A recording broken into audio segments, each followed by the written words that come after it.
мына ошондой эле келмени дагы айрым адамдар Аллахтын акыйкат экенин, пайгамбар саллаллаху алейхи вассалам чын экенин билсе дагы ээрчибей койгондор бар. Анын артында жүрөктүн берес болуп калгандыгы, ошону тили менен айта турган болсом, кайсы бир деңгээлде бир байлыгынан, бийлигинен ажырап кала турган абалдар болгон.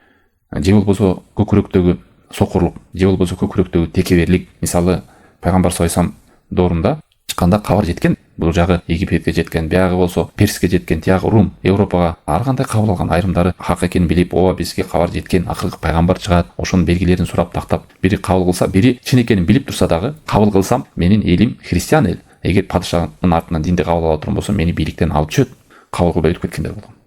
Ошонун сүрөттөрү көп, падышага эле эмес, жөнөкөй адам деле жашоодо канча Абу Талиптин абалын айттык. Исламга салым кошсо дагы, жардам берсе дагы, пайгамбар саллаллаху алейхи вассаламга ишенсе дагы, пайгамбар саллаллаху алейхи вассалам динин мактаган керек болсо. Кандай сонун Мухаммад саллаллаху алейхи вассаламдын дини, эгерде ушул коомум мени жемелебегенде, мен ушул динин кабыл кылат элем деп арманда айтса дагы, бирок ошону элдин коркуп, кор намыс деп отуруп, динге жетпей, кел мен айта албай өтүп кетти.